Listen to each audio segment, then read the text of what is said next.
বিগত কয়েকটি পর্বে আমরা ধারাবাহিকভাবে পরিচিত হচ্ছি এমন কিছু উদ্ভিদের সাথে যা আমাদের বাড়ির চারপাশেই আছে। বাড়ির আনাচে কানাচে, ঝোপে ঝাড়ে, রাস্তাঘাটে, মাঠে, পুকুর পাড়ে আমরা প্রতিনিয়ত এদের দেখি। আমরা দেখি, কিন্তু আমরা জানি না এরা আমাদের পক্ষে কতটা মারাত্মক। এরা একাধারে বহু প্রকার রোগমুক্তির ঔষধি, কিন্তু এদের অসাবধান ব্যবহার আমাদের বড় বিপদ ডেকে আনতে পারে। আজকের প্রতিবেদনে আকন্দ। আকন্দ এক প্রকার গুল্ম জাতীয় উদ্ভিদ।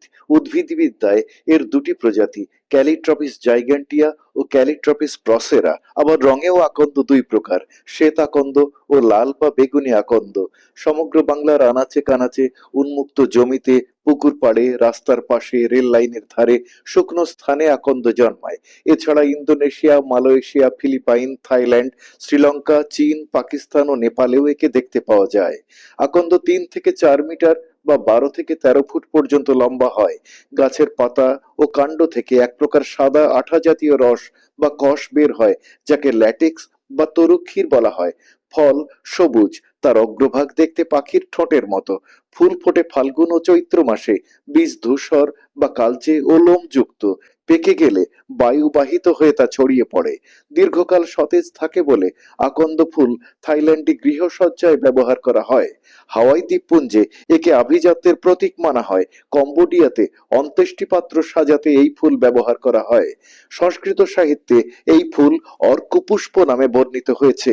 ভারতীয় শাস্ত্র শিব পুরাণে বলা হয়েছে, অর্কপুষ্প বা আকন্দ দেবাদিদেব মহাদেবের বিশেষ প্রিয়, তাই শান্তি ও সাফল্য কামনায় মহাদেব শিবকে এই ফুল অর্পণ করা হয়।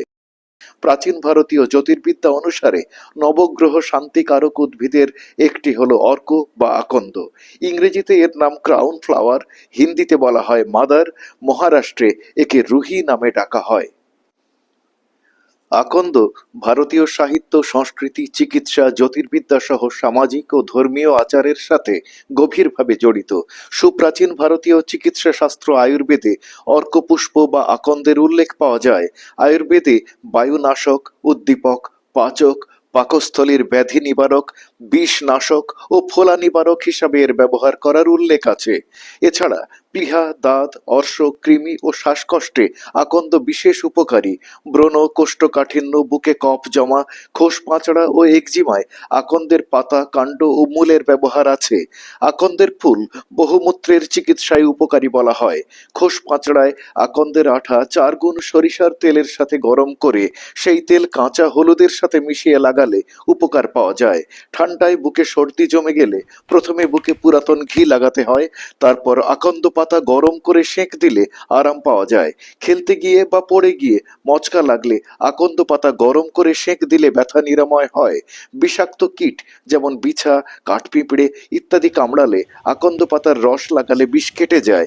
মুখে ব্রণ হলে আকন্দ পাতা ভিজিয়ে ব্রণের উপর রেখে চেপে দিলে ব্রণ ফেটে যায়। ত্বকের ক্ষতে আকন্দ পাতা সিদ্ধ করা জল দিয়ে ধুয়ে দিলে ক্ষতে পুঁজ হয় না। কোনো স্থান ফুলে গেলে আকন্দ পাতা বেঁধে রাখলে ফোলা কমে। অ্যাজমা বা হাঁপানিতে ও শ্বাসকষ্টে এর ব্যবহার প্রচলিত আছে। এছাড়া লিভার, অগ্নাশয়ের রোগে আকন্দ ব্যবহার করা হয়। এর তরুক্ষীর আর্থ্রাইটিস ও সর্পদংশনের চিকিৎসায় ব্যবহার করা হয়। বর্তমানে লাং বা ফুসফুসের ক্যান্সার ও কোলন বা অন্ত্রের ক্যান্সারে এই তরুক্ষীর ফলদায়ী দেখা গেছে। এছাড়া কিউলেক্স মশার বংশবৃদ্ধি রুখতে আকন্দ পাতার রস ব্যবহার করা হচ্ছে। তবু এত ঔষধি গুণ থাকা সত্ত্বেও আকন্দ একটি বিষাক্ত উদ্ভিদ। এর কাণ্ড ও পাতার আঠা বা ল্যাটেক্স অত্যন্ত বিষাক্ত। বিশেষত গবাদি পশুর জন্যে তা অত্যন্ত ক্ষতিকর। বহুকাল ধরে এই ল্যাটেক্স তীরের বিষ ও আত্মহত্যার বিষ হিসেবে ব্যবহৃত হয়ে আসছে। এই ল্যাটেক্স চোখে পড়লে কর্নিয়ার ক্ষতি হতে পারে।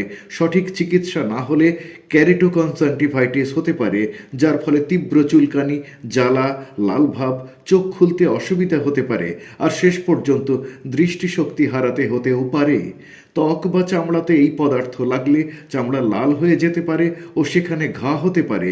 এই তরুক্ষীর খেয়ে ফেললে প্রাথমিকভাবে গলা ও পাকস্থলীতে জ্বালা বা প্রদাহ হতে পারে, সেই সাথে বমি, ডায়রিয়া ও খিঁচুনিও হতে পারে এবং অবশেষে পাকস্থলী ও অন্ত্রে ক্ষত বা ঘা হতে পারে।